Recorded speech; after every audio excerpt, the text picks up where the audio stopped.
Assalamualaikum warahmatullahi wabarakatuh.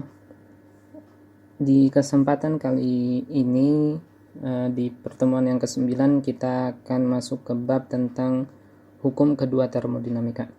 Nah, di bab-bab sebelumnya kita sudah membahas tentang hukum termodinamika pertama dari mulai sistem tertutup, dan yang paling akhir di pertemuan 8 kemarin adalah analisis energi termodinamika pertama untuk sistem yang terbuka. Nah, di hukum termodinamika yang pertama, yaitu membahas tentang hukum kekekalan energi. Di sana dijelaskan bahwasanya energi bersifat kekal dan tiada yang proses yang terjadi dengan menyalahi atau melanggar hukum termodinamika pertama.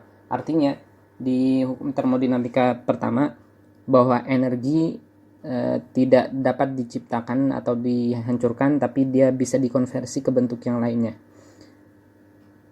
Nah, tapi yang menjadi permasalahan, menaati hukum termodinamika pertama bukan berarti proses tersebut dapat terjadi di dunia nyata. Nah, saya kasih contohnya. Jadi nanti di hukum termodinamika kedua ini kita lebih membatasi lagi mana hukum termodinamika yang benar-benar terjadi, mana hukum termodinamika pertama yang tidak benar-benar terjadi di dunia nyata. Contohnya di sistem yang A. Nah, di sistem yang A ini dijelaskan di slide-nya yang sistem A.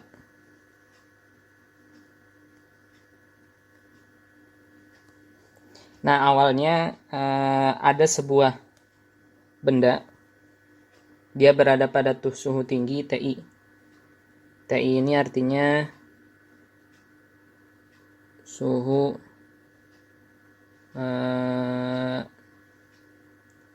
awal. Ini misalkan suhu awal. Nah, suhu awal ini dia berada dalam suhu yang tinggi.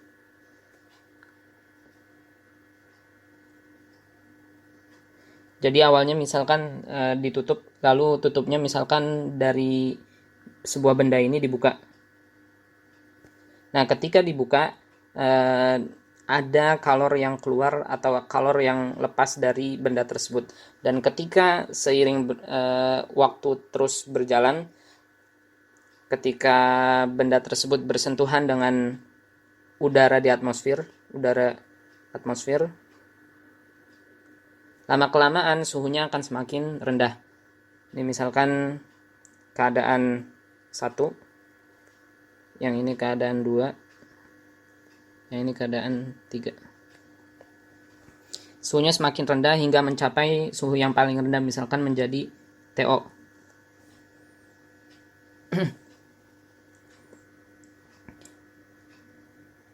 Nah, akhirnya yang ini sistem A. Akhirnya benda yang tadinya bersuhu tinggi, misalkan suhu tingginya itu lambangnya TI, lama-kelamaan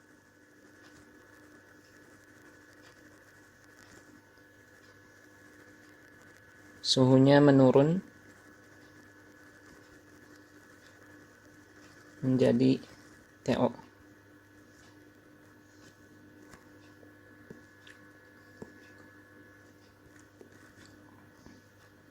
Kenapa suhunya menurun? Karena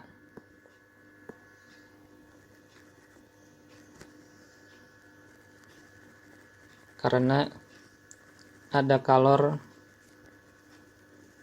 yang dilepas. Nah, proses ini tidak menyalahi hukum termodinamika pertama. Di hukum termodinamika pertama, penurunan energi dalam benda tersebut akan sama dengan kenaikan energi yang di sekelilingnya. Jadi misalkan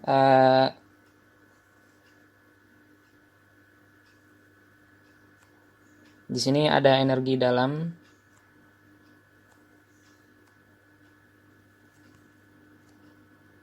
ini sistem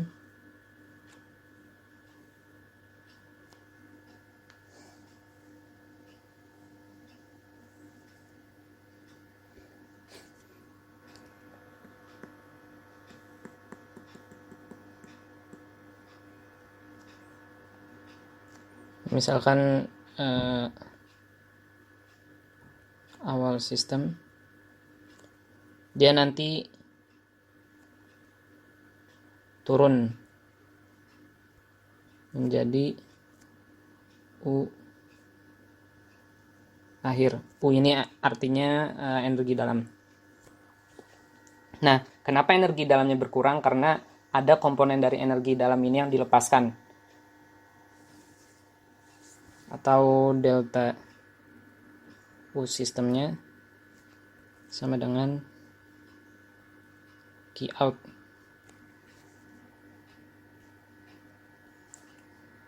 Nah, ketika ada panas yang keluar, maka daerah sekelilingnya, lingkungannya ini,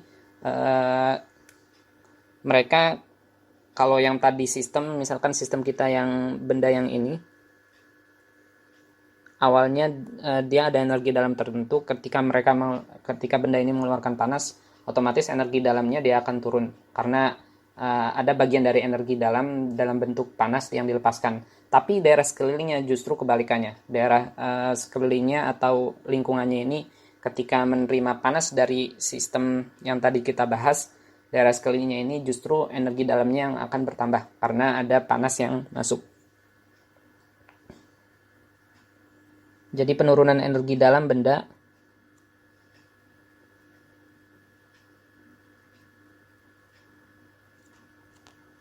sama dengan kenaikan energi dalam lingkungan.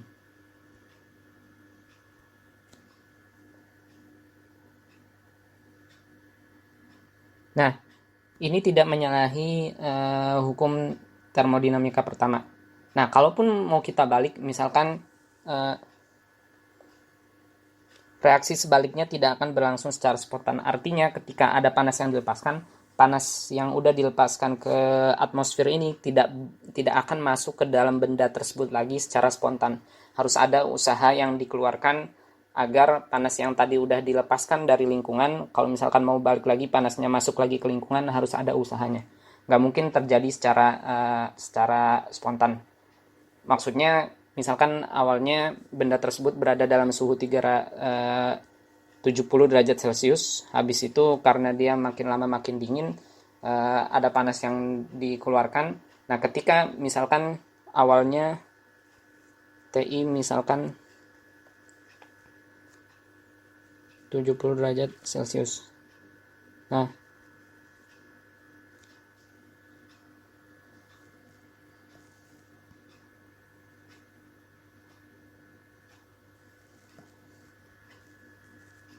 misal awal TI sama dengan 70 derajat Celcius, akhir TO-nya sama dengan 25 derajat Celcius atau sama dengan suhu ruangan. Nah, 25, kalau udah mencapai 25 derajat Celcius ini nggak bakal balik lagi ke 70 derajat Celcius kalau cuma taruh di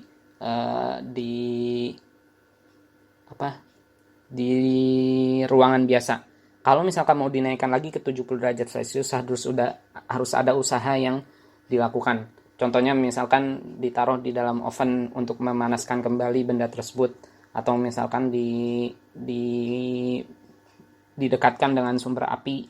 Nah, biar suhunya naik lagi. Nah, kejadian seperti ini tidak akan berlangsung secara spontan atau tidak akan berlangsung tanpa adanya usaha masukan dari luar. Nah, ini maksudnya yang contoh yang pertama. Sedangkan sistem yang B, misalkan udara bertekanan tinggi. Ini air di sini maksudnya udara ya. Air dalam bahasa Inggris, udara bertekanan tinggi PI.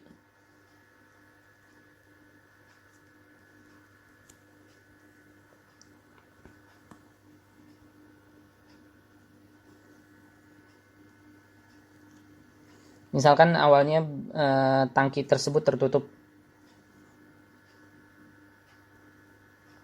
Udara tekanan tinggi PI dalam tangki tertutup. Ini misalkan tangkinya awalnya ini berada dalam keadaan tertutup, tekanannya adalah PI. Nah, misalkan tutupnya ini dibuka.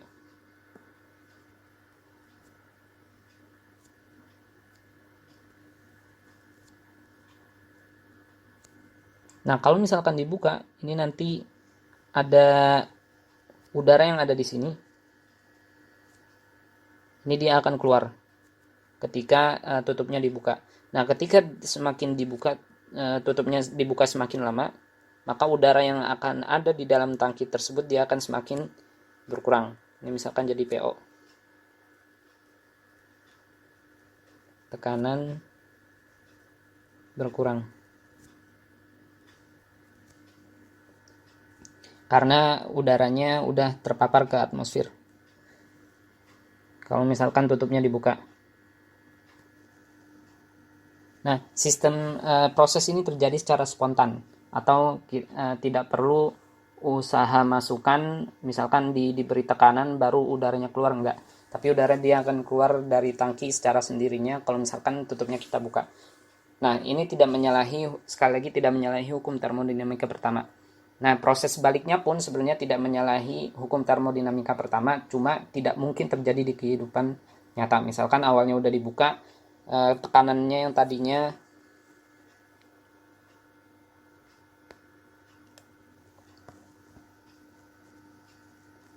misal awalnya dia PI-nya sama dengan 300 kilopascal misalkan, akhirnya PO sama dengan misalkan jadi taruhlah misalkan 100 kilopascal. Nah, 100 kilopascal ini kalaupun dikembalikan ke 300 kilopascal, kalau secara hukum termodinamika 1 itu tidak menyalahi hukum termo 1, tapi tidak mungkin terjadi di dunia nyata tanpa ada usaha tambahan dari luar. Jadi proses sebaliknya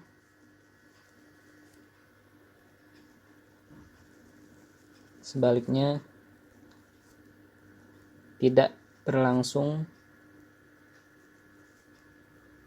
secara spontan. Jadi nggak mungkin balik lagi dari 100 kilopascal balik lagi naik ke 300 kilopascal tanpa ada usaha dari luar. Usaha dari luar contohnya misalkan kita beri tekanan lagi, dikompres lagi udaranya agar tekanannya naik lagi. Nah, kalau kayak gitu kan berarti artinya ada usaha dari luar. Kalau ada usaha dari luar artinya proses tidak berjalan secara spontan.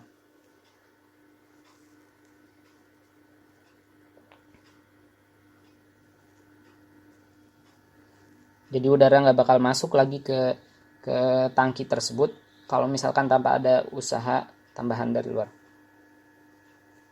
Nah, sedangkan yang C,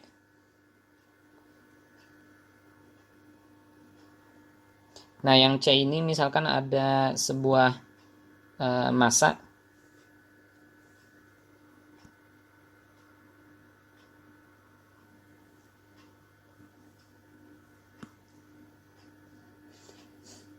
Kalau tadi kan di sistem A, panas atau kalor dia mengalir dari suhu tinggi ke suhu yang rendah.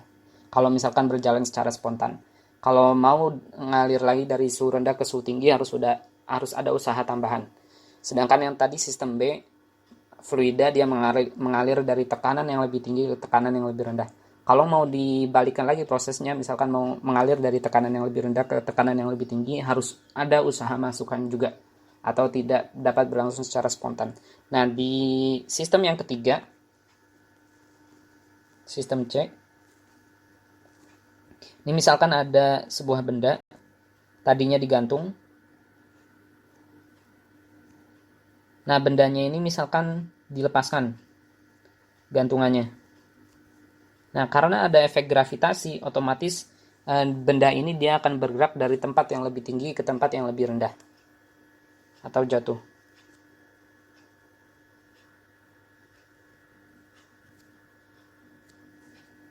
Ini misalkan dasarnya karena ada efek gravitasi yang ini misalkan ZI, ini PI lebih besar daripada PO. Ini ZO misalkan, ini ZI lebih besar daripada ZO. Nah misalkan karena dilepaskan benda atau massa ini dia jatuh karena ada efek gravitasi. Nah proses sebaliknya itu kan tidak menyalahi hukum termodinamika 1, karena awalnya dia misalkan ada energi potensial yang lebih tinggi pada posisi awal. Nah, energi potensial ini ketika benda tersebut diputus gantungannya dan dia jatuh, energi potensialnya semakin berkurang. Energi kinetiknya semakin bertambah. Di sini energi potensialnya hampir habis. Energi kinetiknya maksimal. Nah ini kan nggak menyalahi hukum termodinamika 1. Proses sebaliknya pun kalau secara hukum termodinamika 1 ini bisa dihitung, tapi tidak akan terjadi di dunia nyata. Maksudnya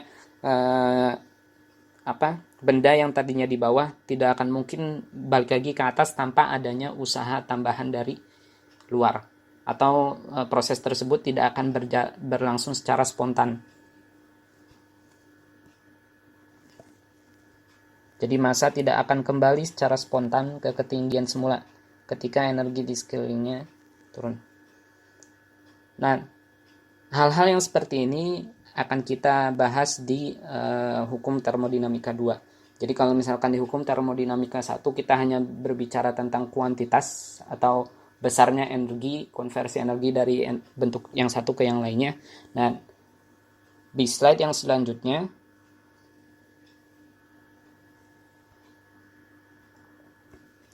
kita bisa ambil kesimpulan.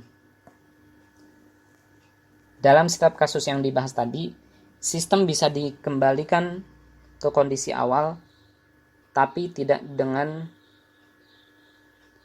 proses yang spontan, atau membutuhkan alat bantu yang lain. Jadi kalau misalkan mau dibalikan ke keadaan awal lagi, harus ada usaha masukan atau ada alat bantuan dari luar. Nah, tidak semua proses yang memenuhi prinsip kekekalan energi, kayak tadi misalkan energi potensial yang terakhir, energi potensialnya awalnya di contoh yang ketiga awalnya tinggi, energi potensialnya semakin turun, diubah jadi energi kinetik. Nah, kalau di hukum kekekalan energi atau hukum termodinamika 1, energi kinetik ini nanti sebenarnya bisa dikonversi lagi, kalau secara hitung-hitungan ya, bisa dikonversi lagi balikin ke energi potensial. Cuma kan nggak mungkin terjadi secara spontan. Harus misalkan ada usaha dari luar, misalkan diangkat lagi massa tersebut biar naik lagi. Itu kan artinya membutuhkan usaha dari luar. Nah, hukum termo 1 ini tidak bisa menjelaskan perkiraan arah proses. Misalkan proses yang di hukum termodinamika 1 ini kan nggak menjelaskan misalkan kalor mengalir dari suhu yang tinggi ke suhu yang rendah. Kalau misalkan dari rendah ke suhu tinggi, kalau hukum termodinamika 1 dia tidak bisa membedakan. Nah, baru bisa dibedakannya arah prosesnya itu di hukum termodinamika yang kedua. Ataupun di hukum termo 1 tidak bisa membedakan mana proses yang terjadi, mana yang tidak. Nah, kalau kita kesimpulan yang lainnya, yang C, dari kasus-kasus yang kita bahas sebelumnya, kalau misalkan diserahkan kepada sistem, maka sistem tersebut dia akan melakukan proses sesuai hal yang spontan saja. Jadi kayak misalkan udara tadi mengalir dari tekanan yang tinggi ke lebih rendah, atau kalor dia mengalir dari suhu yang lebih tinggi ke suhu yang lebih rendah, atau massa dia jatuh dari ketinggian yang lebih tinggi ke ketinggian yang lebih rendah. Itu hal yang berlangsung secara spontan di dunia nyata. Dan kalau misalkan mau dibalikan ke prosesnya mau dibalik, itu tidak bisa berlangsung spontan. Jadi sistem kalau misalkan diserahkan pada prosesnya kalau diserahkan kepada sistem sendiri, dia akan mengikuti hukum yang ada di alam dan akan berlangsung secara spontan sampai kondisi kesetimbangan internalnya atau kesetimbangan dengan sekelilingnya dia tercapai. Jadi misalkan kayak massa, awalnya kita taruh misalkan di sini ada massa yang tadinya digantung. Ini misalkan tembok.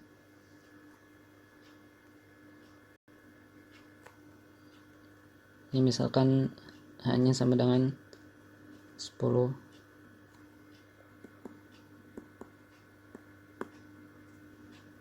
Misalkan Z-nya sama dengan 10 meter. Kalau misalkan gantungannya dilepas,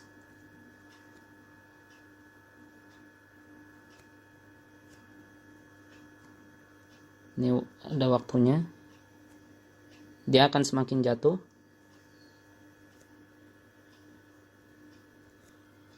Dan akhirnya nanti dia akan mencapai papan yang kita gantung ini. Kalau misalkan papannya kita hilangkan, misalkan dasarnya,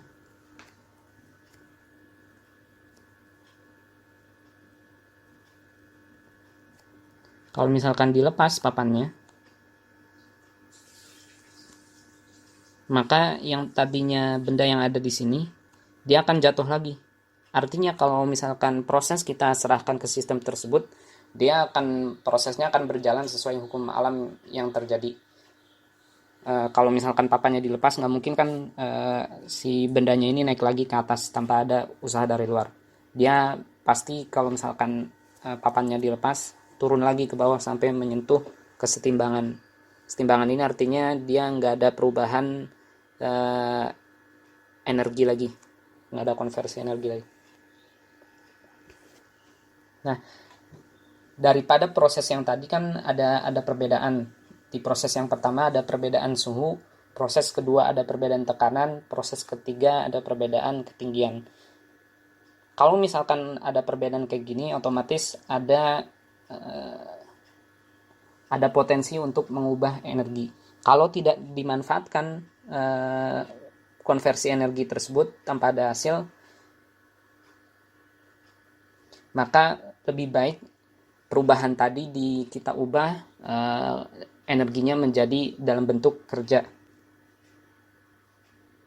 Ada peluang proses tersebut untuk menghasilkan kerja.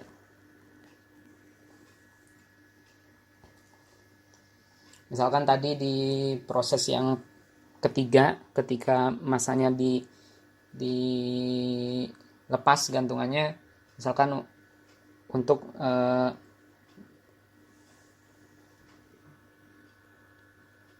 misalkan dia jatuh ke papan ini, nanti papannya misalkan disambungkan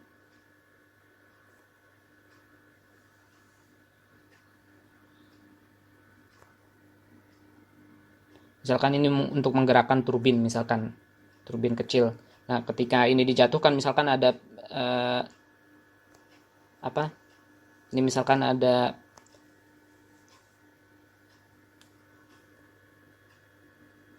ada potensi untuk bergerak papannya. Kalau misalkan dijatuhkan nanti papannya bergerak. Nah, pergerakannya ini misalkan untuk menggerakkan turbin. Nah, contoh-contoh kecil seperti itu yang bisa kita manfaatkan untuk menghasilkan kerja. Daripada perbedaan yang tadi tidak kita manfaatkan untuk menghasilkan kerja. Nah, untuk mengetahui adanya peluang kerja, ada beberapa pertanyaan yang bisa kita analisa. Yang pertama, berapa nilai maksimum teoritis kerja yang bisa dihasilkan? Contohnya kayak tadi ketika massa dijatuhkan, kira-kira kalau misalkan di sini papannya ini bisa bergerak-gerak atas ke bawah. Nah, kira-kira kalau misalkan disambungkan ke turbin, seberapa energi yang bisa dikonversi? Itu yang harus kita hitung. Nah, terus faktor-faktor apa aja yang dapat menghalangi realisasi dari maksimum tersebut? Misalkan faktor adanya gaya hambat udara, atau misalkan ada faktor gesekan, itu perlu kita analisa juga. Nah, hukum kedua termodinamika ini bergunanya nanti untuk penentuan nilai maksimum teoretis dan juga evaluasi secara kuantitatif faktor penghambat yang menjadi penghambat tercapainya keadaan maksimum tersebut. Ini nanti yang disebutnya dengan irreversibilitas atau hal-hal yang tidak bisa reversible, tidak bisa dibalikan lagi ke keadaan awal. Nah, sehingga apa manfaat kita mempelajari hukum kedua termodinamika? Yang pertama, memperkirakan arah dari proses. Kayak tadi misalkan kalor mengalirnya dari suhu tinggi ke suhu rendah. Kalau misalkan mau dialirkan dari suhu rendah ke suhu tinggi, harus ada usaha masukan dari luar. Yang kedua, menetapkan kondisi untuk kesetimbangan apa aja. Misalkan setimbang secara thermal, setimbang secara mekanik. Itu kita udah bahas juga di pertemuan awal-awal. Yang ketiga, menentukan kinerja teoretis terbaik dari siklus mesin dan peralatan yang lain. Kinerja ini nanti maksudnya ke efisiensi atau COP. COP itu coefficient of performance atau koefisien kinerja. Nah, yang keempat, mengevaluasi secara kuantitatif faktor yang menghambat pencapaian tingkat kinerja teoritis terbaik. Ini yang nantinya masuk ke irreversibilitas.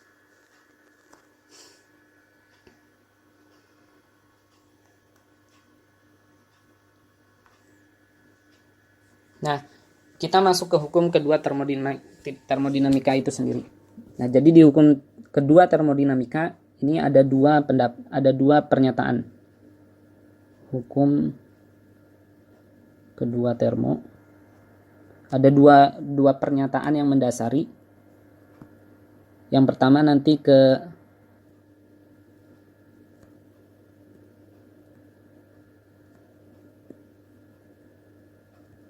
pernyataan Clausius.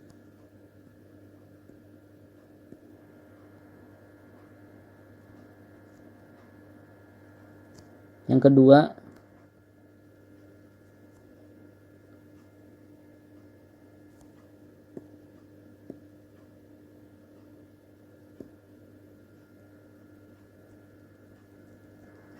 pernyataan Kelvin Planck. Nah, dua-duanya nanti saling melengkapi. Kita mulai dari pernyataan Clausius terlebih dahulu. Nah, di pernyataan Clausius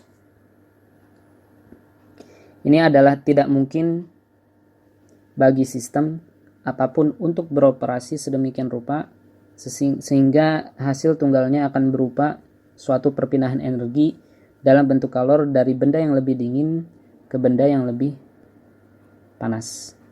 Contohnya tadi kan di proses yang pertama, proses yang terjadi secara spontan adalah proses perpindahan kalor dari benda yang lebih, ini benda panas, ke benda yang dingin.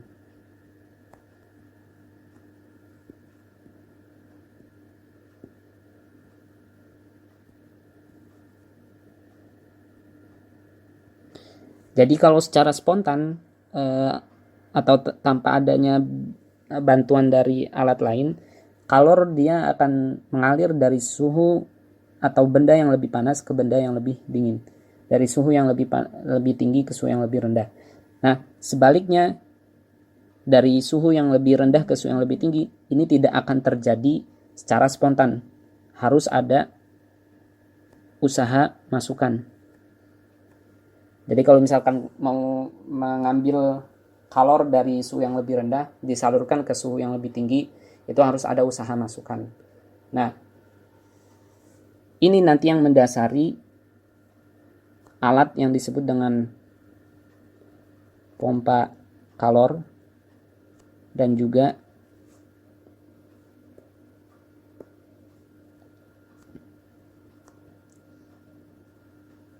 refrigerator.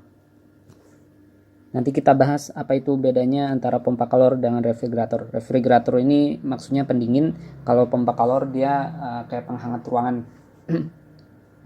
Nah, pernyataan Clausius tadi dia tidak mengesampingkan kemungkinan terjadinya panas yang mengalir dari benda yang lebih dingin ke benda yang lebih panas. Jadi sangat mungkin panas mengalir dari benda yang lebih dingin ke benda yang lebih panas. Asal ada satu syaratnya, harus ada efek tambahan. Salah satu efek tambahannya ini adalah usaha masukan. Kalau ada usaha masukan, baru kalor bisa mengalir dari benda yang lebih dingin ke benda yang lebih panas. Kalau tanpa adanya usaha masukan ini, dia akan mengikuti hukum alam secara spontan, atau kalor tersebut dia akan mengalir dari benda yang lebih panas ke benda yang lebih dingin. Ini ya, hanya saja memerlukan efek tambahan. Contohnya mesin pendingin. Mesin pendingin ini maksudnya yang refrigerator. Pendingin. Kerja masukan dari lingkungan, contohnya energi listrik untuk memindahkan panas tersebut. Kayak misalkan kulkas. Kulkas itu kan sebenarnya secara umum dia mengambil panas dari bagian yang ada di dalam kulkas yang mau kita dinginkan. Jadi panas dari ruangan yang ada dalam kulkas itu yang mau kita dinginkan, panasnya diambil, habis itu dibuang ke udara yang ada di luar lewat bagian belakangnya itu yang ada coil. Itu yang bisa dilakukan untuk memindahkan panas dari suhu yang lebih rendah ke suhu yang lebih tinggi. Nah, ini contohnya. Ini baru bisa terjadi kalau misalkan ada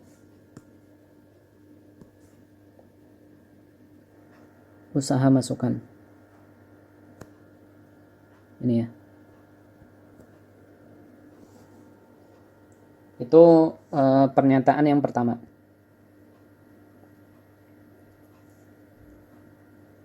Nah, pernyataan yang kedua yaitu dijelaskan oleh Kelvin dan Planck.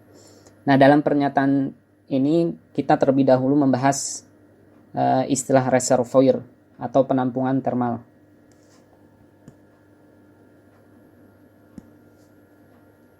Jadi ada yang disebut dengan reservoir. Biasanya kita menyebutnya kalau di Indonesia reservoir dibacanya, atau penampungan.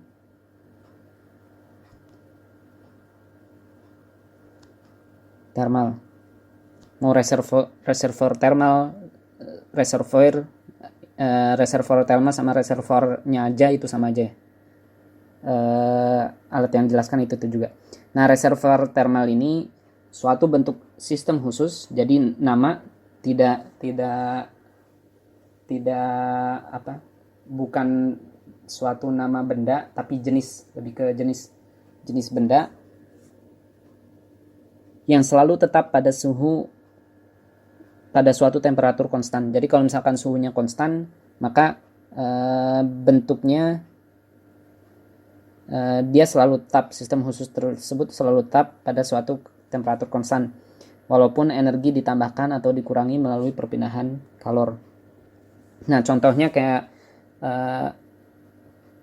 sungai ataupun danau ataupun laut, itu kan nanti panasnya dari panas hasil buangan misalkan dari pembangkit listrik bisa juga disalurkan lewat air laut, atau misalkan air sungai lewat heat exchanger atau penukar panas. Nah, air yang sangat besar ataupun misalkan kayak sungai, danau ataupun kayak laut itu bisa disebut dengan reservoir thermal. Kenapa bisa disebut reservoir thermal? Bentuknya dia selalu tetap, meskipun misalkan kita kalau misalkan dalam temperatur konstan, meskipun misalkan ditambahkan energi atau dikurangi energi melalui perpindahan kalor. Jadi karena volumenya yang sangat besar, tapi tidak hanya volume saja yang besar sih. Contoh lain misalkan atmosfer bumi, atau tadi udah dijelaskan juga jumlah air yang sangat besar kayak danau, samudra dan sebagainya. Nah, bisa juga balok besar tembaga. Karena di balok besar tembaga ini dia memiliki kemampuan untuk menyimpan energi termal atau energi yang dihasilkan dari perpindahan panas atau massa termal yang sangat besar. Jadi reservoir ini dia punya kemampuan untuk menyimpan energi yang sangat besar. Nah, contohnya kayak misalkan atmosfer kan kalau misalkan kita punya air panas 100 derajat 100 derajat Celcius ditaruh di ruangan, itu kan nanti panasnya akan disalurkan ke lingkungan yang berupa atmosfer udara dari atmosfer. Nah, udaranya ini kalau misalkan kalor yang dipindahkan tidak terlalu besar, dia nggak bakal terlalu berpengaruh terhadap suhu atmosfer tersebut, kecuali makin banyak misalkan pembangkit listrik yang menggunakan fosil. Itu kalau misalkan banyak sekali pembangkit tersebut, otomatis suhu di sekelilingnya dia akan sedikit berubah, misalkan tambah naik karena ada kalor yang dikeluarkan. Tapi kalau misalkan masih dalam batas sekarang, itu tidak terlalu mempengaruhi suhu dari udara sekitar. Misalkan hasil pembuangan panas dari pemanas gedung perumahan di musim dingin. Nah, banyak contoh-contoh yang lain yang kita bisa jadikan reservoir. Nah, reservoir ini ada yang reservoir yang nanti dalam bentuk reservoir yang suhu tinggi, ada reservoir yang suhu rendah. Kalau reservoir yang suhu tinggi ini biasanya disebutnya nanti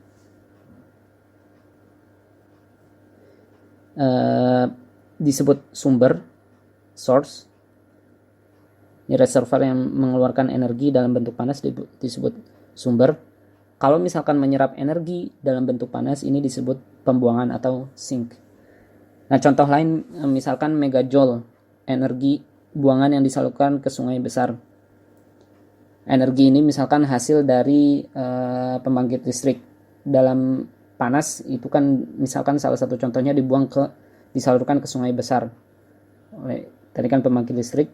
Nah, ketika disalurkan ke sungai besar, ini tidak terlalu mempengaruhi suhu dari sungai. Tapi tetap harus dikontrol berapa batas maksimum panas yang bisa disalurkan ke sungai tersebut. Jadi tidak menyebabkan perubahan suhu air secara signifikan. Contoh lain juga misalkan suatu sistem yang terdiri dari 2 fase. Kemarin kan kita udah membahas, misalkan ini ada grafik suhu terhadap volume spesifik. Nah, kalau misalkan kita naikkan, ini misalkan air, ini kan awalnya dalam bentuk cairan. Nah, misalkan pada suhu 100 derajat Celcius, tekanannya misalkan 1 atm, ini dia air yang tadinya fasenya dalam cairan mulai berubah bentuk menjadi uap. Ini campuran cairan dan uap. Nah, proses mulai konversi dari cairan ke uap, ini kan dia berada dalam suhu yang tetap. Nah, fase suhu yang tetap ini kita bisa gunakan juga sebagai reservoir thermal. Karena syaratnya tadi ya, suhunya konstan.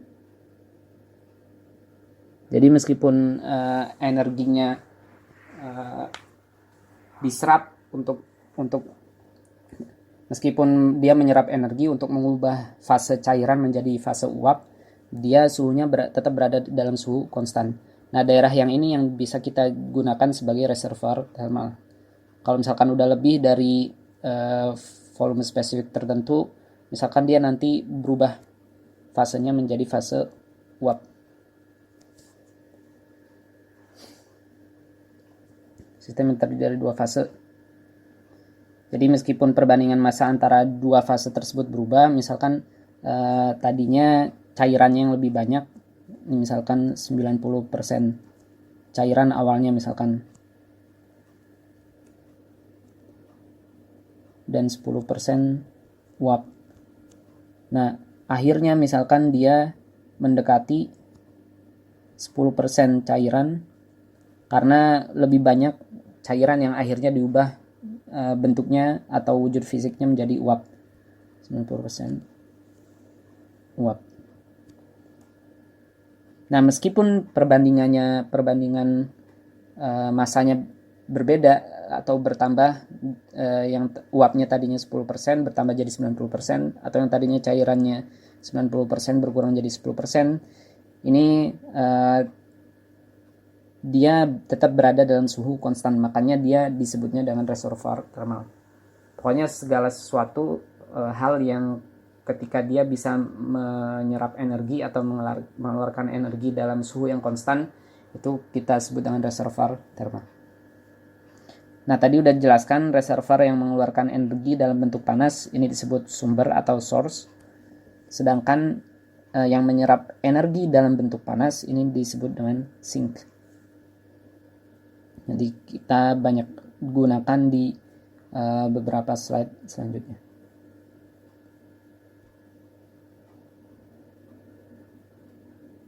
Nah, hukum kedua termodinamika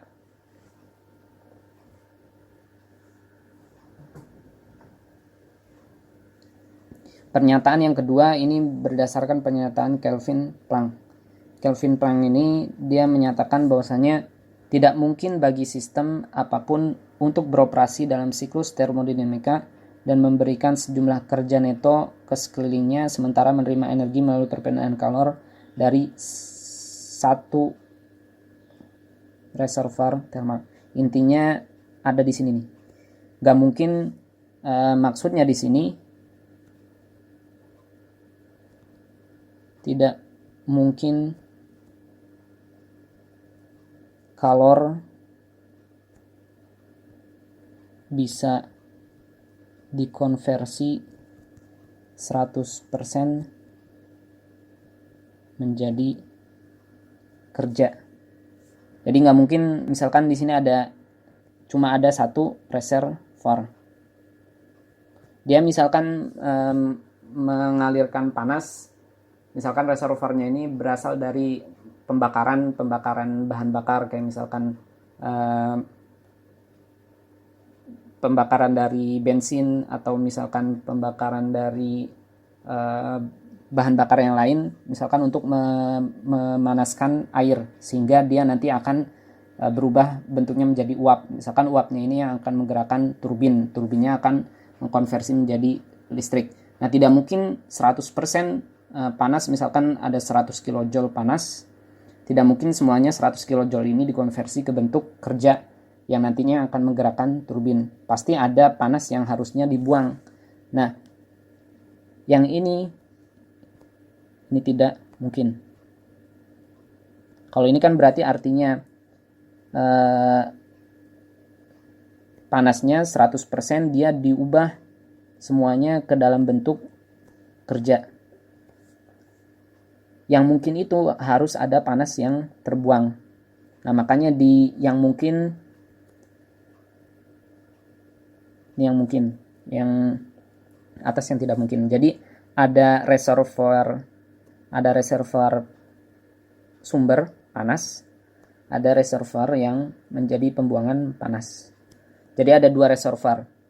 Kalau yang di awal, yang pertama, dia cuma ada satu reservoir, yaitu reservoir yang source atau sumber. Sementara nggak ada reservoir pembuangannya. Artinya kalau misalkan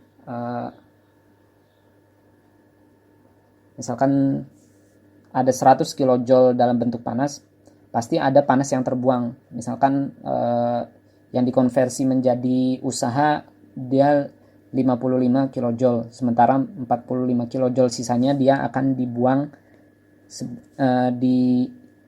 sebagai panas buangan ke sink atau pembuangan.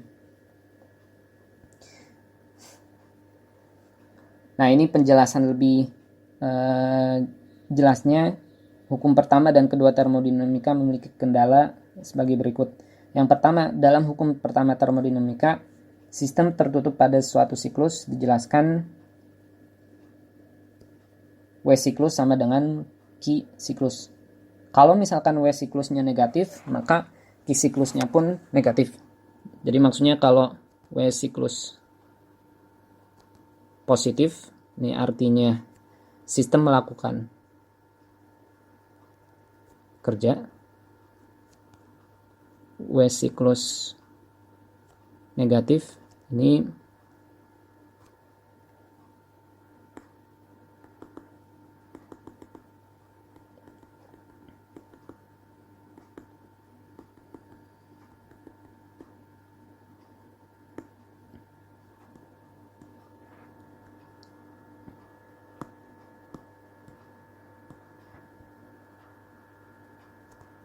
W siklus positif,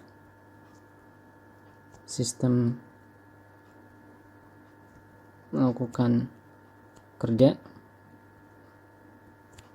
Kalau W siklus negatif, artinya sistem mendapat kerja, atau jangan mendapat, dikenakan kerja. Sistem ini udah dijelaskan di slide-slide di bab energi dan hukum pertama termodinamika.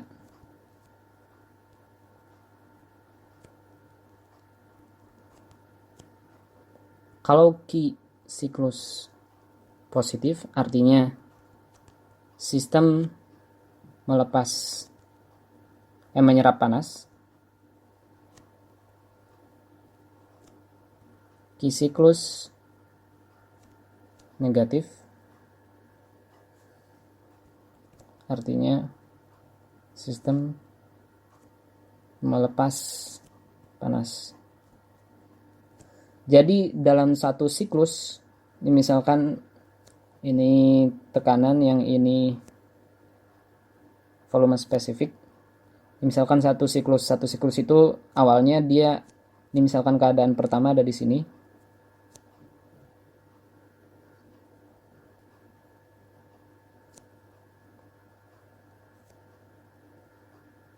Ini keadaan kedua. Nah, kalau misalkan udah melewati ke keadaan kedua dan seterusnya, dia nanti akan balik lagi.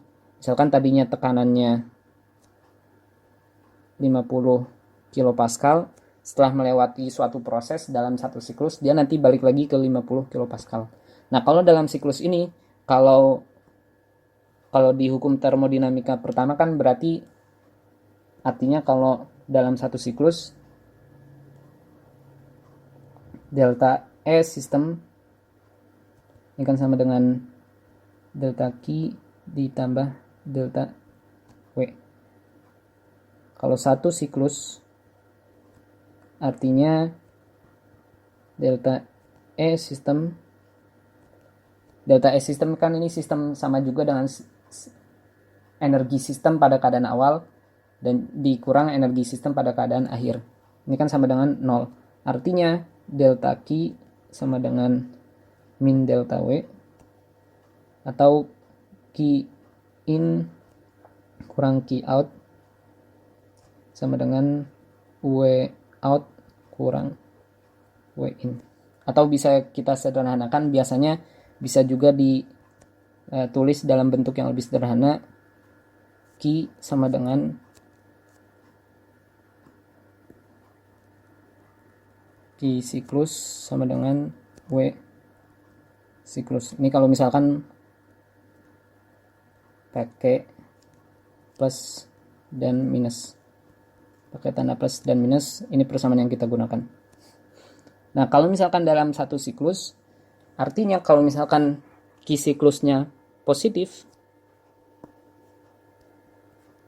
maka W siklus juga harus positif. Artinya kalau siklus dia menyerap kalor atau menyerap panas, artinya dia melakukan kerja ke lingkungan. Sebaliknya kalau misalkan Q siklusnya negatif, maka W siklus juga harus negatif juga. Artinya sistem dalam satu siklus tersebut dia melepas panas. Kalau melepas panas artinya dia dikenakan kerja dari lingkungan.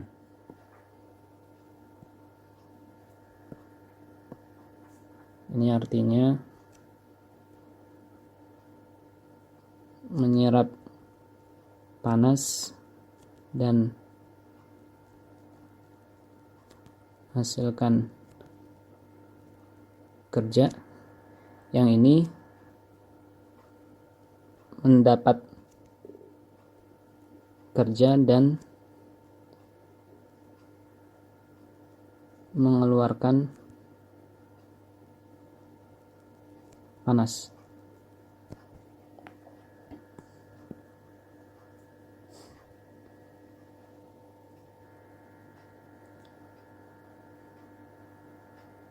Nah, kalau misalkan kerja dikenakan lingkungan kepada sistem, artinya sistem akan mengkompensasinya dengan mengeluarkan panas. Nah, yang kayak gini dia tidak melanggar pernyataan Kelvin Planck. Namun kalau misalkan sebaliknya,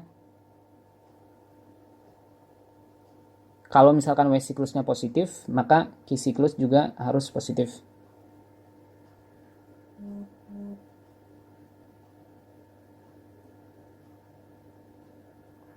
Artinya kalau misalkan menyerap panas dan menghasilkan kerja, ini otomatis artinya dia 100% menyerap panas dan 100% menghasilkan kerja. Nah, yang seperti ini dia nanti yang menyalahi Kelvin Planck.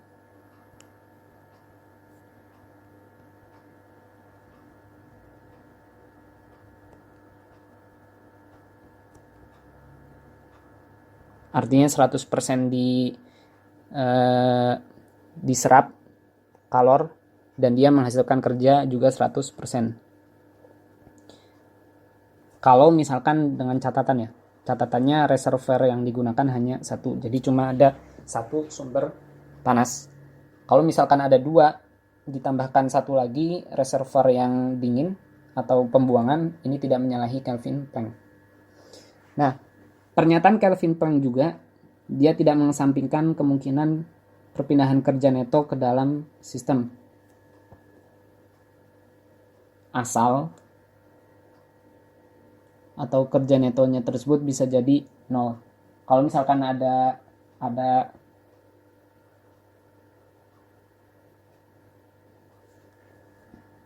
jadi proses bisa berlaku sebaliknya. Misalkan di sini ada W in, kalau ada W in selama siklus atau kerja neto tersebut adalah 0. Jadi Kelvin Planck tidak mengesampingkan adanya kemungkinan tersebut. Nah, pernyataan Kelvin Planck juga mengisyaratkan kalau tidak mungkin 100% panas masukan dari satu reservoir diubah sepenuhnya menjadi kerja keluaran oleh mesin kalor pada satu siklus. Jadi aplikasinya untuk yang pernyataan yang kedua atau pernyataan yang dari Kelvin Planck ini yang kita sebut dengan mesin kalor. Nanti kita bahas. Contohnya di pembangkit daya yang ada di samping. Jadi ini secara umum proses pembangkit daya. Jadi dari pembangkit daya tersebut dia menyerap panas dari misalkan proses pembakaran. Nah, proses pembakaran menyerap panas untuk mengubah misalkan air dalam fase cair diubah untuk menjadi fase uap atau superheated vapor. Superheated vapor ini nanti dia yang akan menggerakkan turbin, dikonversi ke energi mekanik. Habis itu ketika turbin bergerak, dia akan menggerakkan generator yang tadinya energi mekanik dari turbin dipakai untuk dikonversi menjadi energi listrik lewat generator. Nah, ini contoh siklusnya nanti seperti ini. Yang disebut dengan yang kotak ini yang disebut dengan siklus.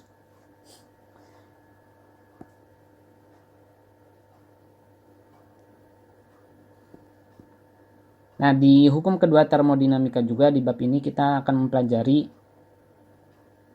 tadi kan suatu mesin kalor tidak mungkin menghasilkan kerja 100% dari panas masukan. Nah, tapi efisiensi, kalau misalkan kita mau mengetahui efisiensi tertinggi dari suatu mesin kalor, terlebih dahulu kita definisikan proses ideal, yaitu proses reversible. Jadi nanti ada efisiensi tertinggi dari suatu mesin kalor. Mesin kalor ini nanti kita bahas juga. Tapi kita bahas terlebih dahulu tentang sistem reversible dan irreversible. Nah, kalau tadi kita jelaskan 3 proses yang ada di slide yang pertama, itu yang disebut dengan proses irreversible. Karena kenapa disebut proses irreversible? Proses irreversible ini dia tidak dapat kembali berbalik. Jadi prosesnya tidak akan kembali. Misalkan tadinya massa yang sudah dijatuhkan tidak akan balik lagi ke atas tanpa adanya kerja masukan, atau tidak mungkin terjadi secara spontan. Sedangkan proses reversible ini didefinisikan sebagai proses yang dapat dikembalikan tanpa meninggalkan sisa apapun ke lingkungannya. Maksudnya, sistem tersebut dia bisa balik lagi dari keadaan, misalkan dari keadaan 1 ke keadaan 2, bisa balik lagi ke keadaan 1 dengan proses yang spontan.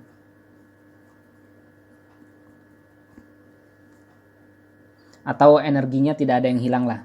Jadi misalkan dia mengeluarkan panas, nanti panasnya bisa balik, tadinya mengeluarkan panas 100 kJ, bisa balik lagi 100 kJ, diserap lagi. Nah, proses yang seperti tadi, yang proses reversible ini, hanya mungkin terjadi jika perpindahan panas dan kerja neto antara sistem dan lingkungannya adalah 0 untuk proses kombinasi. Jadi dari kombinasi proses-proses didefinisikan irreversible kalau misalkan tidak ada perubahan kerja antara sistem dengan lingkungannya, ataupun tidak ada perpindahan panas antara sistem dengan lingkungan. Nah, perlu diingat juga, sistem dapat dibalikkan ke keadaan awal melalui sebuah proses, terlepas proses tersebut mau reversible atau irreversible. Jadi mau irreversible juga sebenarnya bisa dikembalikan lagi ke keadaan awal. Kayak tadi massa yang udah dijatuhkan, bisa juga massa tersebut naik lagi ke atas. Dengan catatan kalau misalkan proses irreversible ini, dia harus ada usaha masukan.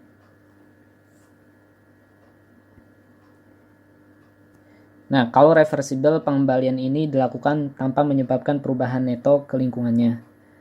Makanya proses reversible ini tidak benar-benar terjadi di alam. Ini hanya proses idealisasi. Jadi yang reversible ini idealisasi atau tidak benar-benar terjadi di alam.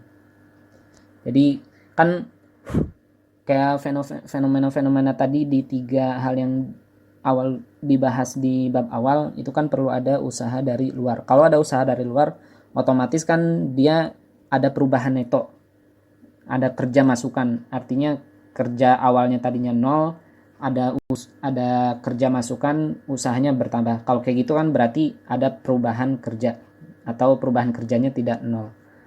Jadi makanya itu nggak benar-benar terjadi di alam. Tapi kalau untuk proses irreversible, misalkan lingkungan melakukan kerja kepada sistem namun tidak kembali ke keadaan awal. Jadi nggak benar-benar dikembalikan 100% energinya.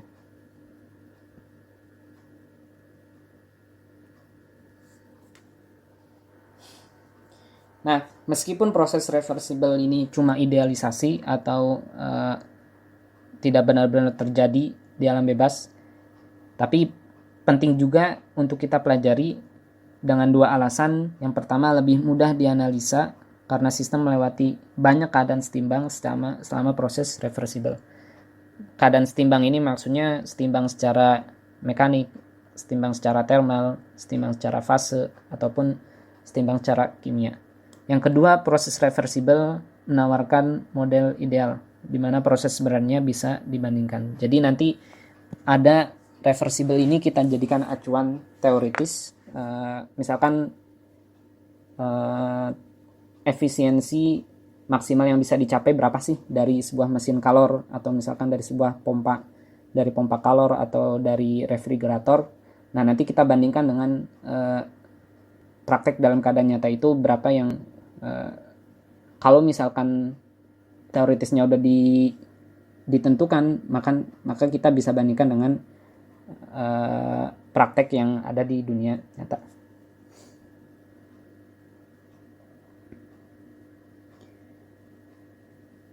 Nah, selanjutnya juga ini kenapa kita belajar tentang reversible dan irreversible? Karena alat penghasil kerja, misalkan seperti mesin mobil, turbin gas, atau uap, dia menghasilkan kerja yang paling banyak. Dan juga alat yang membutuhkan kerja seperti kompresor, kipas, pompa membutuhkan kerja paling sedikit ketika proses reversible digunakan. Jadi kalau misalkan untuk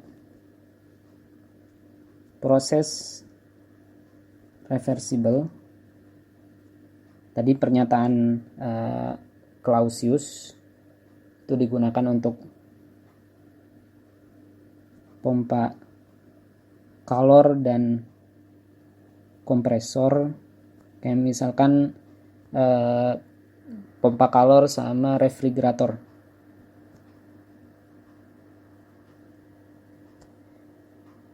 Ini kerja masukan paling sedikit kalau misalkan melalui proses reversible. Nah, sedangkan kayak mesin kalor,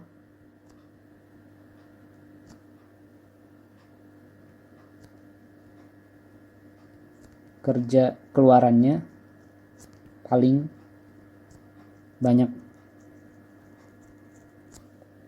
Atau nanti yang ini efisiensi thermalnya maksimal. Yang ini nanti COP-nya atau koefisien kinerjanya ini juga maksimal. Jadi kita bahas perbedaannya. Nah, itu kenapa kita perlu mempelajari tentang irreversible. Karena sebagai acuan nanti untuk melihat sebuah sistem tersebut, berapa sih efisiensi maksimal yang bisa dicapai. Tadi udah dijelaskan juga sebagai batas teoritis dari proses irreversible.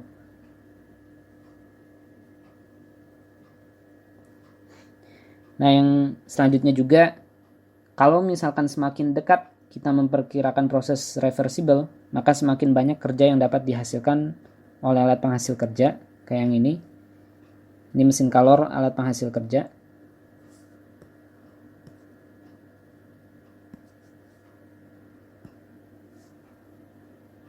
Yang ini penghasil kerja. Yang ini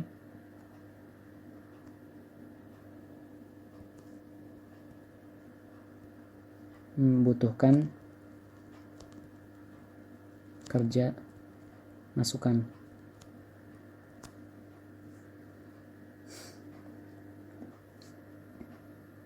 Jadi kalau semakin alat tersebut mendekati proses reversible, maka alat tersebut efisiensinya dia akan semakin tinggi. Nah, konsep proses irreversible menghasilkan definisi efisiensi hukum kedua dari proses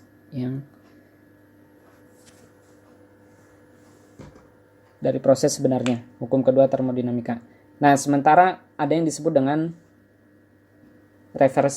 irreversibilitas. Irreversibilitas ini artinya hal yang menyebabkan suatu proses menjadi irreversible, atau ada yang kehilangan energi. Itu disebabkan biasanya karena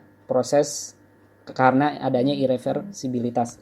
Nah, apa aja contohnya irreversibilitas? Ini ada beberapa contoh di sini. Ini irreversibilitas atau yang menyebabkan proses menjadi irreversible. Contohnya perpindahan kalor melalui perbedaan suhu yang terbatas ataupun reaksi kimia secara spontan, itu kan hal yang tidak bisa dibalikan lagi. Atau contohnya kayak gesekan, gesek, itu kan dia nanti dikonversi menjadi panas buangan. Nah, panas buangannya ini tidak bisa kita konversi balik lagi ke, misalkan energi yang hilang lewat gesekan ini tidak bisa dibalikan lagi ke sistem tersebut. Makanya itu yang disebut dengan irreversibilitas.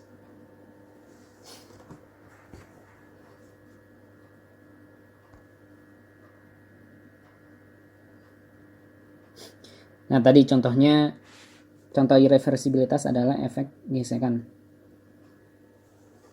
Nah, jadi ketika dua benda yang berada pada kontak langsung dipaksa bergerak relatif terhadap yang lain, contohnya seperti di sini ya. Misalkan di sini ada sebuah gas dalam sebuah silinder piston, yang ini silindernya, yang ini pistonnya.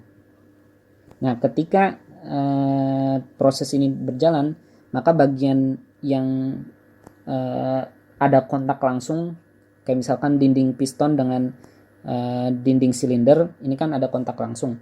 Nah, ketika piston ini bergerak, misalkan ini ke atas dan ke bawah, maka dia ada gaya gesek antara dinding piston dengan dinding silinder. Nah, gaya gesek ini dia nantinya dikonversi dalam bentuk panas yang terbuang. Nah, panas yang terbuang ini tidak bisa dibalikan lagi ke energi yang sebelumnya. Jadi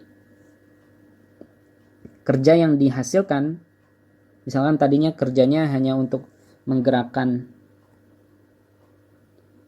di sini misalkan ada untuk menggerakkan engkol. Nah, karena ada efek gaya gesek, ada panas yang terbuang, gak maksimal prosesnya. Jadi harusnya kan 100% diubah jadi gerak untuk menggerakkan engkol, tapi ternyata ada energi yang terbuang dalam bentuk panas. Kenapa ada energi yang terbuang? Karena ada efek gesekan. Nah, energi yang terbuang ini tidak bisa diserap lagi untuk menghasilkan kerja. Jadi udah terbuang aja. Nah, karena terbuang aja, nah ini yang disebut dengan irreversibilitas. Kalau misalkan tadinya pistonnya ini bergerak ke atas. Nah, ketika piston bergerak ke atas,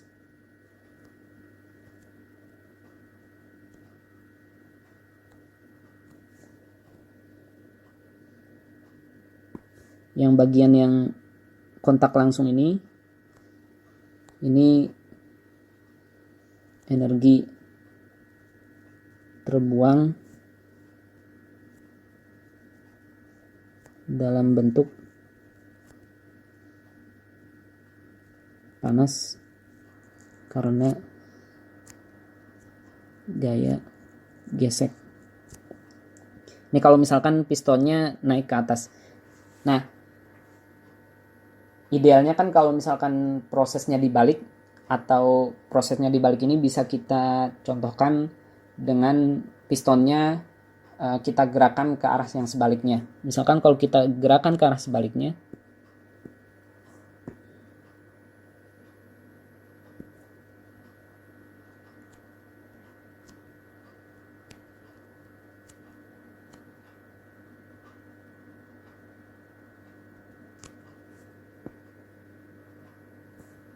ini misalkan sekarang geraknya ke bawah, misalkan prosesnya kita balik.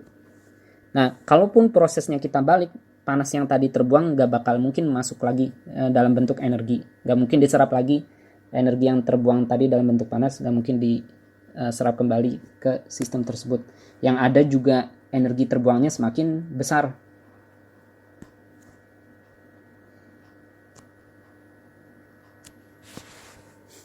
Jadi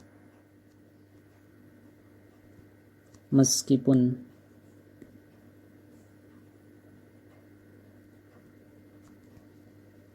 arah gerak dibalik energi yang terbuang awalnya dalam bentuk panas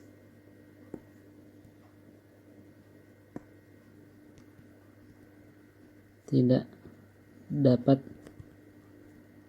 diserap kembali. Bahkan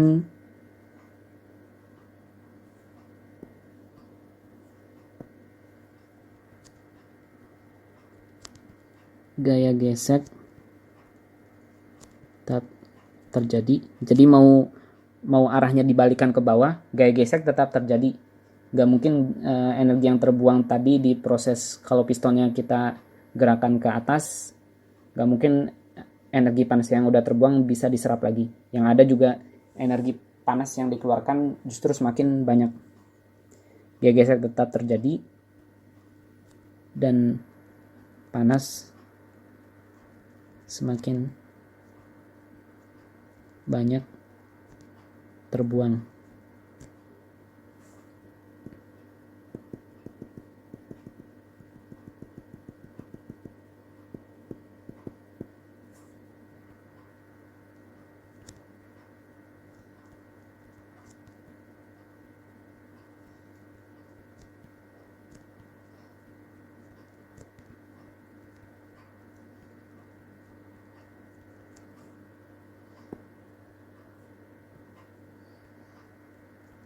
Panas. Nah, itu contoh dari irreversibilitas atau hal yang tidak bisa kita balikan lagi prosesnya ke keadaan awal. Nah, proses irreversibilitas ini dalam sebuah proses dia pasti ada. Meskipun efeknya bisa kita minimalisir, tapi dia pasti terjadi dalam sebuah proses. Nah, proses yang ideal atau reversible,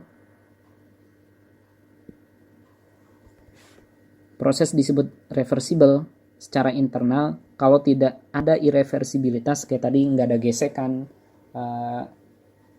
yang terjadi dalam batas sistem selama proses. Jadi tidak ada irreversibilitas yang ada di sini dalam batas sistem. Kalau reversible secara eksternal, ini kalau tidak ada irreversibilitas, ini salah, harusnya irreversibilitas.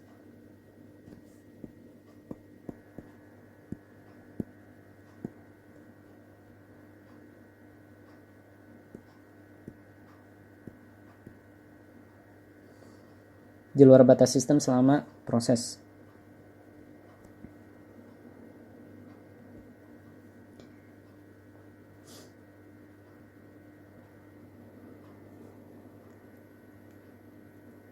Contohnya, tidak ada misalkan perpindahan panas antara sebuah reservoir dan sistem jika permukaan luar sistem berada pada suhu reservoir. Tadi kan dijelaskan pasti ada perpindahan panas kalau ada perbedaan suhu meskipun sangat sedikit. Sementara dalam proses mesin kalor atau pompa kalor atau refrigerator, dia pasti ada perbedaan suhu. Jadi hal-hal yang kayak perpindahan panas itu pasti terjadi. Nah, sebuah proses disebut reversible seutuhnya. Jadi reversible itu ada dua. Ada yang internal, ada yang eksternal. Kalau internal ini tidak ada irreversibilitas dalam sistem. Kalau ini tidak ada irreversibilitas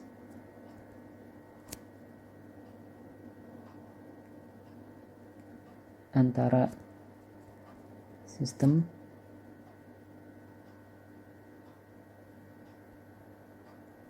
dan lingkungan.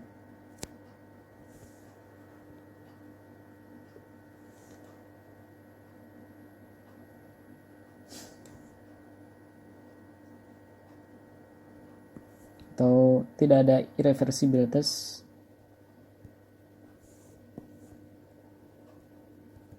di luar sistem. Nah, kalau nggak ada irreversibilitas baik di dalam sistem atau di luar sistem, ini yang disebut dengan reversible yang seutuhnya. Nah, alat-alat yang tadi saya jelaskan juga ini bisa dibuat mendekati proses reversible, tapi hanya bisa dibuat mendekati ya. Tidak mungkin menghilangkan irreversibilitas secara seutuhnya. Kayak misalkan gesekan tidak mungkin dihilangkan seutuhnya, tapi bisa kita minimalisir. Cara meminimalisirnya kayak gimana? Contohnya misalkan melumasi permukaan, ini untuk mengurangi irreversibilitas. Kayak misalkan bagaimana dalam sebuah proses kita meminimalisir kalori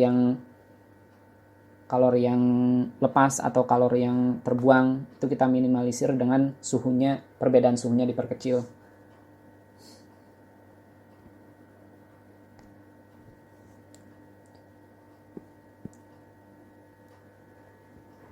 Nah, sedangkan aplikasi dari hukum kedua termodinamika, yang pertama yang akan kita bahas ada 3. Ada mesin kalor, ada pendingin, sama pompa panas atau pompa kalor. Jadi aplikasinya ini ada mesin kalor, ada pendingin atau refrigerator, ada pompa kalor. Nah, mesin kalor ini pengaplikasian dari Kelvin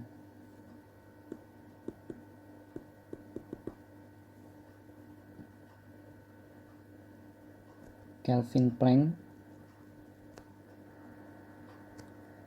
Kalau pendingin sama pompa kalor ini aplikasi dari pernyataan Clausius. Kita mulai dari mesin kalor atau heat engine.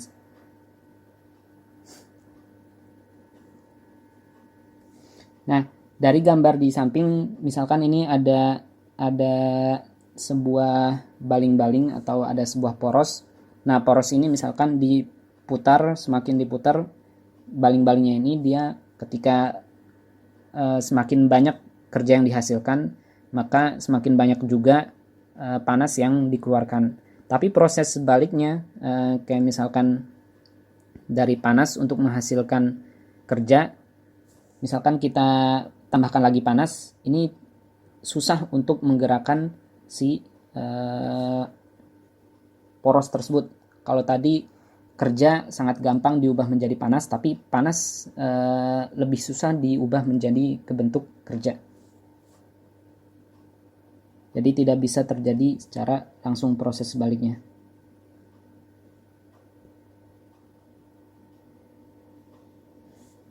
Jadi kalau dari panas ke kerja ada alat tambahan. Nah, mesin kalor ini adalah semua alat yang digunakan untuk mengubah panas menjadi kerja.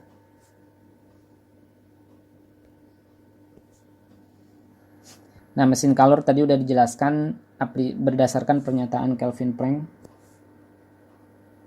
Ini contoh penggambarannya. Jadi yang ada di sini ini heat engine atau mesin kalor. Nah, yang di atas ini mesin kalornya.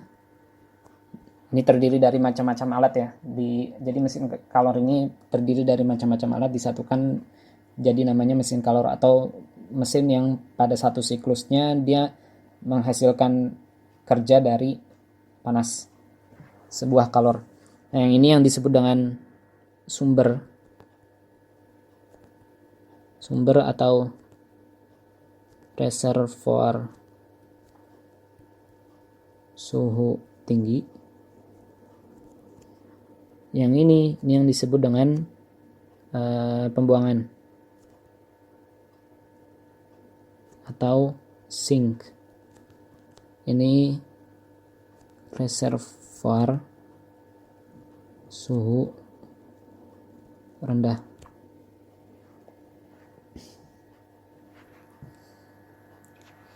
Nah, mesin kalor bisa berbeda antara satu dengan yang lainnya, tapi ada persamaan secara umumnya. Yang pertama, ini mesin kalor menerima panas dari sumber dengan suhu tinggi. Ini yang disebut dengan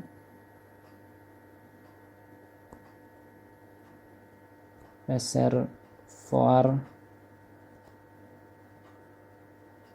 suhu tinggi. Contohnya reservoir suhu tinggi misalkan dari energi matahari atau dari pembakaran minyak untuk mengubah misalkan air menjadi dari cairan menjadi fase uap, reaktor nuklir dan sebagainya. Persamaan yang kedua, mesin kalor mengubah sebagian panas. Jadi sebagian panas menjadi kerja.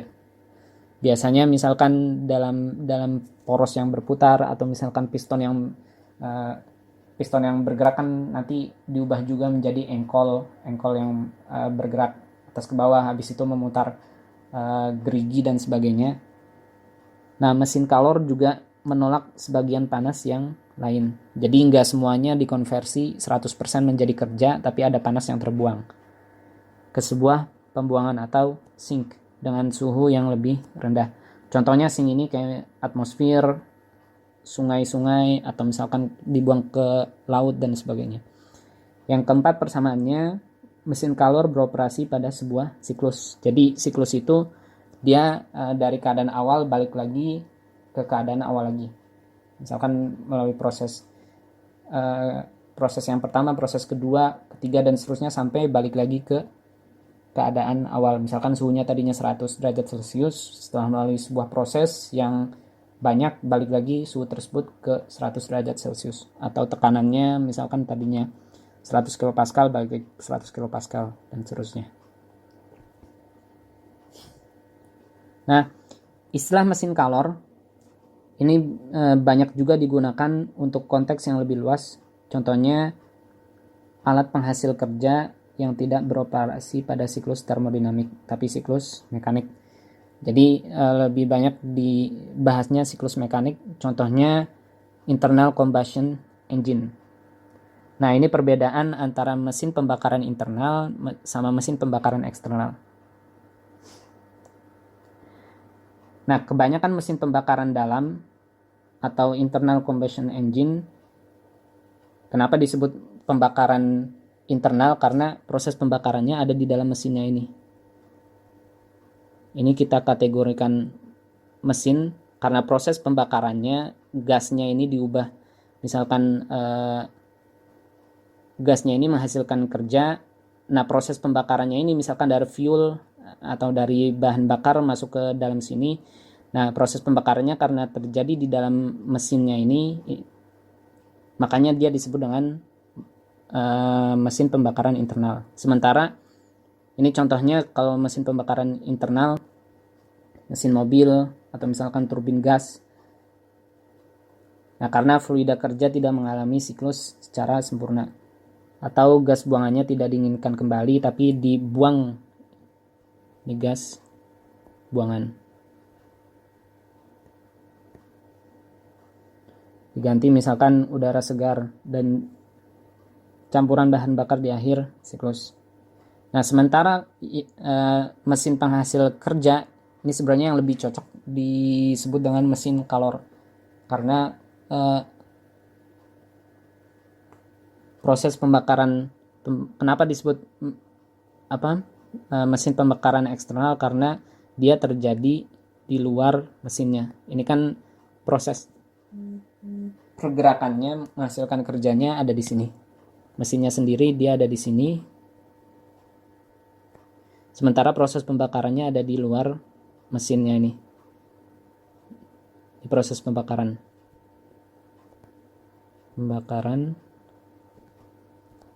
di luar mesin.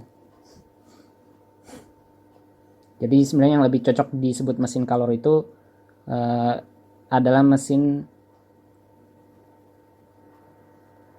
pembakaran eksternal atau pembakaran luar. Cuma biasanya mesin pembakaran dalam atau internal combustion engine juga bisa disebut sebagai mesin kalor juga.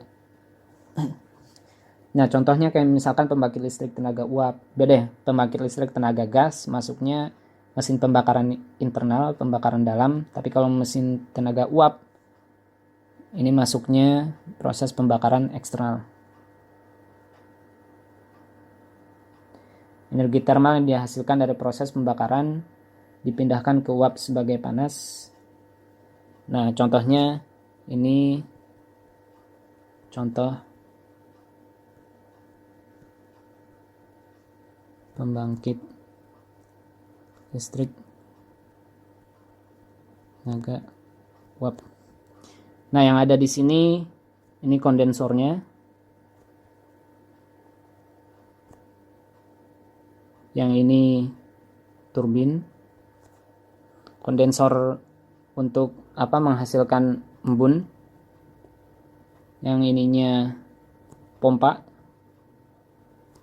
untuk menekan fluida. Sementara yang ada di sini ini perapian.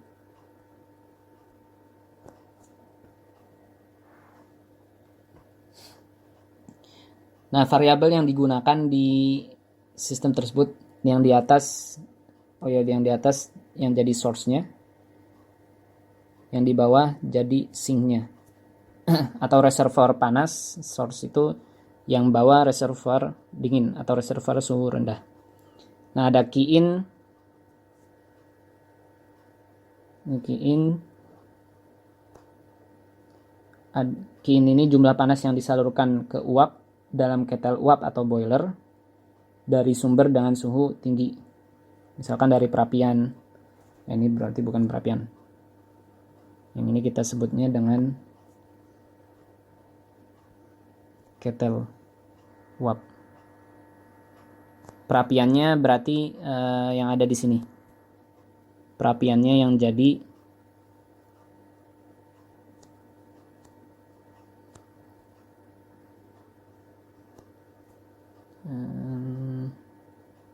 ketel uap.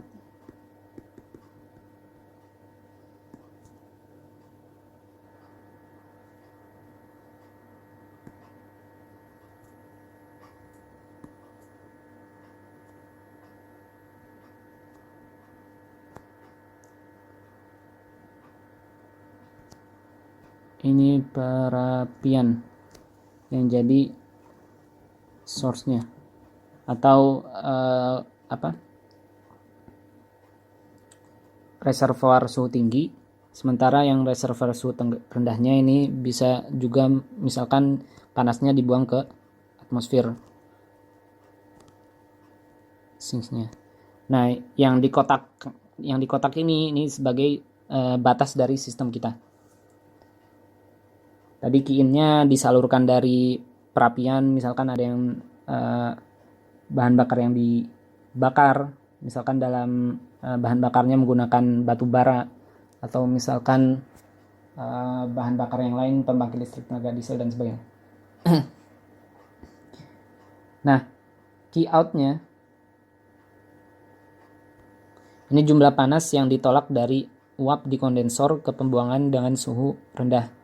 Jadi kondensor ini dia, kalau tadi boiler dia menyerap panas dari source atau dari reservoir suhu tinggi. Kalau yang kondensor ini nanti dia justru mengeluarkan panas ke sink atau pembuangan panas kayak misalkan atmosfer atau misalkan sungai dan yang lain. Ini key out-nya. Ada juga way out. Way out ini jumlah kerja yang dihasilkan oleh uap. ketika mengembang dalam turbin. Jadi kerja yang dihasilkan dalam turbin ini yang disebut dengan W outnya, sementara ada yang disebut dengan W in atau kerja masukan yang dibutuhkan oleh pompa untuk menekan air ke tekanan boiler.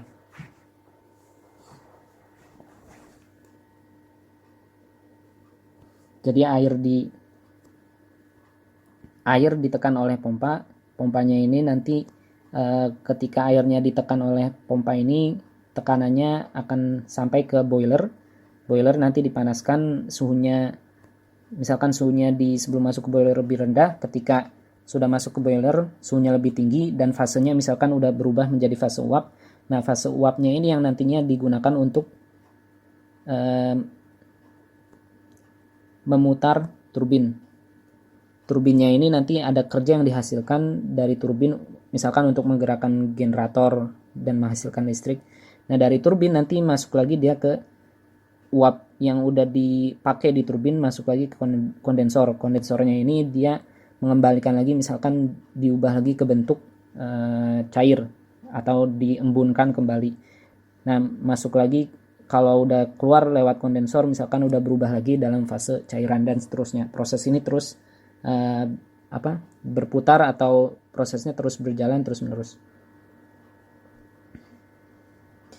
Nah, kerja keluaran neto dari pembangkit listrik tersebut ini bisa diselisih total dari kerja keluaran dan total kerja masukan. Jadi meskipun tadi ada kerja keluaran yang dihasilkan misalkan ini dari turbin, nah kerja keluarannya itu tidak semuanya dihasil kerja keluaran, ada yang digunakan lagi, masuk lagi menjadi kerja masukan, misalkan untuk menggerakkan pompa. Nah, yang namanya kerja keluaran ini ke pompa, yang namanya kerja keluaran neto, W out neto, itu selisih dari kerja keluaran awal dikurang kerja yang digunakan lagi untuk proses masukan. Yang ini. Ini kalau dalam satuannya joule atau kilojoule atau dalam satuan energi. Kalau satuannya dalam laju energi atau daya, ini ada titiknya. Ini daya. W dot. Nah, kalau kan bisa ditentukan dari perpindahan kerja, juga bisa ditentukan kerja keluaran neto. Ini juga bisa ditentukan dari perpindahan panas. Karena meskipun ada aliran massa, tadi kan misalkan ada sebuah sistem, ini ada massa yang masuk ke boiler, habis itu ke turbin, habis turbin dia masuk ke kondensor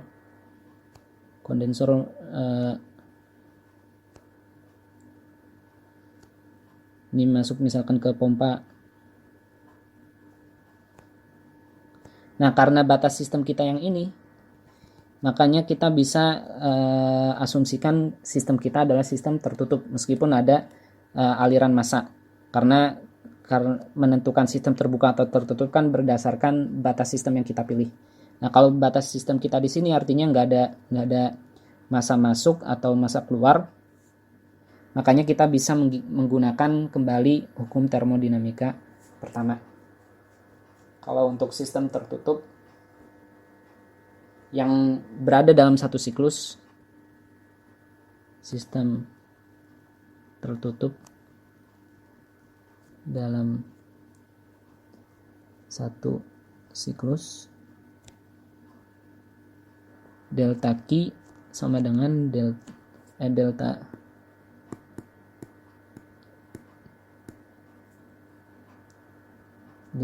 W sama dengan delta Q, atau W out kurang W in, hukum 1 termo, sama dengan Q in kurang Q out. Makanya W out netonya ini bisa ditulis dalam delta W, bisa juga ditulis dalam delta,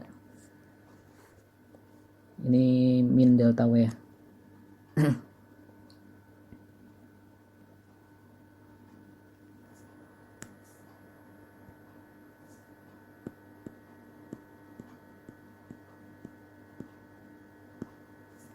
Bisa ditulis dalam min delta W, bisa juga ditulis dalam delta Q. Makanya ini bisa kita ubah rumusnya jadi persamaan 2 step 2. Ini kalau dalam bentuk energi, kalau dalam bentuk daya, yang ini dayanya daya panas bukan daya kerja. Nah, sedangkan yang namanya efisiensi termal yang udah kita pelajari sebelumnya di bab hukum pertama energi dan hukum pertama termodinamika, ini efisiensi termal didefinisikan sebagai kerja keluaran neto dibagi panas masukan. Nah, karena kerja keluaran netonya ini, kenapa dibaginya Q masukan? Ini kan karena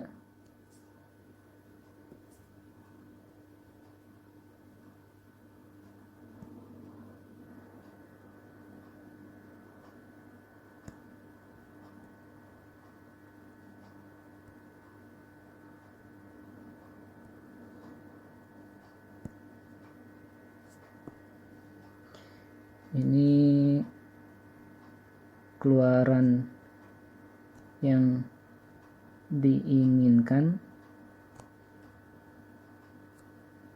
dibagi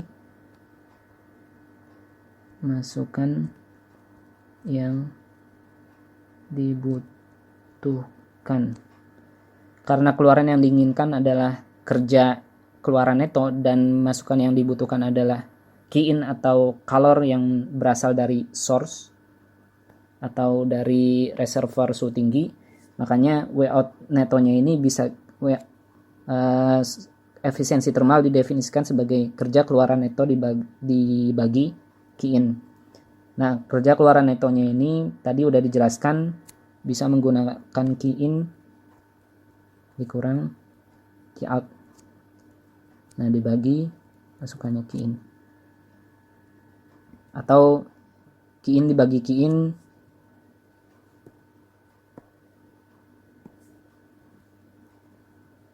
satu berarti sama juga dengan 1 dikurang Q out dibagi Q-in.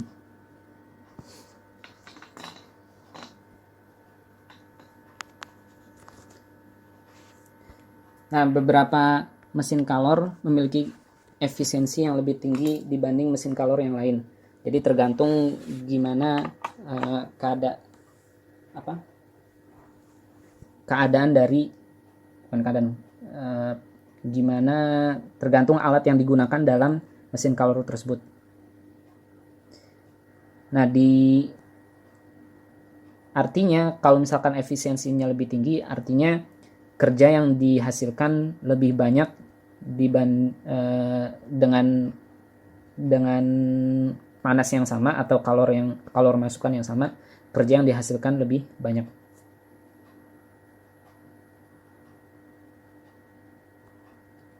Efisiensi yang lebih tinggi artinya mengkonversi lebih banyak panas yang mereka terima menjadi kerja.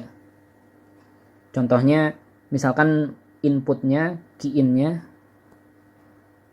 ini Q-in-nya sama-sama 100 kJ. Cuma yang pertama dia menghasilkan kerja sebanyak 20 kJ, sisanya 80 kJ dibuang dalam panas buangan. Ini Q out-nya. Ini juga sama Q out-nya. Q out, yang ini Q out 2, yang ini Q out 1. Yang pertama dia W out netonya lebih kecil, 20 kJ, sementara Yang sebelahnya ini 30 kilojoule atau lebih banyak kerja yang dihasilkan dengan masukan yang sama 100 kilojoule ke Q-in-nya. Nah, berarti yang pertama ini efisiensinya lebih rendah karena kerja yang dihasilkan lebih sedikit. Yang pertama 20%, karena 20 kilojoule dibagi 100 berarti 20%. Yang kedua ini 30%, karena ada 30 kilojoule yang diubah menjadi ada 30 kilojoule dalam bentuk kerja keluaran neto dari 100 kilojoule.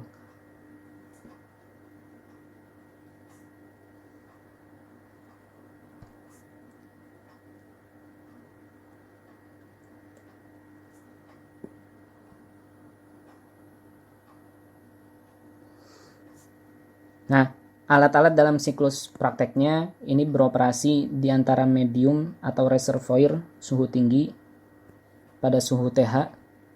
H ini maksudnya high atau suhu tinggi. Satunya TL. L-nya ini artinya low, suhu rendah. Jadi yang ini reservoir source atau sumber, yang ini sink. Ini sumber, reservoir sumber, yang ini reservoir pembuangan. Nah, kalau reservoir sumber dia QH panasnya disebut, kita ganti tadi awalnya kita pakai Q-in, sekarang kita biar disamakan kayak alat-alat yang akan dibahas setelah ini kayak mesin kalor, pompa kalor sama refrigerator, kita pakainya H sama L. Nah, pada suhu TH. Yang satunya ini berarti QL pada suhu TL. Jadi Q-in diganti QH, terus Q-out diganti QL, dan medium suhu rendah pada suhu TL. Nah, ini hanya untuk menyeragamkan istilah ya pada mesin kalor, refrigerator, dan yang lainnya. Soalnya nanti beda masukan sama keluaran, cuma karena kita yang mau kita bahas bukan masukan keluaran, tapi mana yang reservoir yang suhunya lebih tinggi, mana reservoir yang suhunya lebih rendah, makanya kita gunakan istilahnya H dengan L, bukan in sama out. Nah, QH ini nilai perpindahan panas antara alat dalam siklus dan medium suhu tinggi pada suhu TH.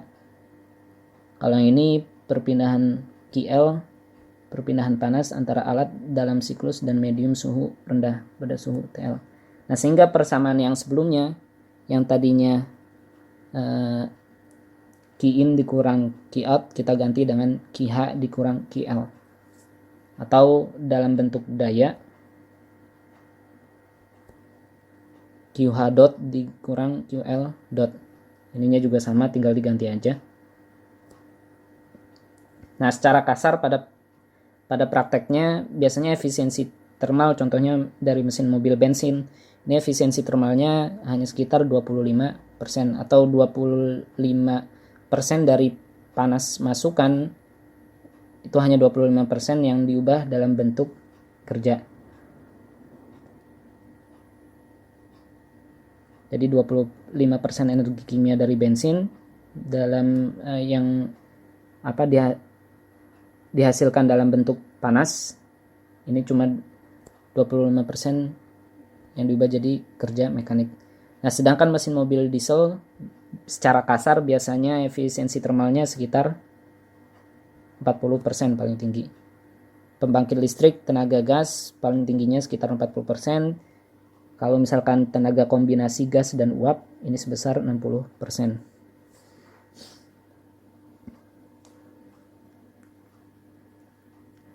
Jadi pasti ada panas yang dibuang. pasti ada panas yang terbuang. Tidak mungkin 100% diubah menjadi kerja. Nah, jadi ini heat engine-nya. Ini mesin calor. Ada macam-macam alat yang ada di dalamnya. Nah, nanti untuk contoh perhitungannya kita bahas di pertemuan selanjutnya.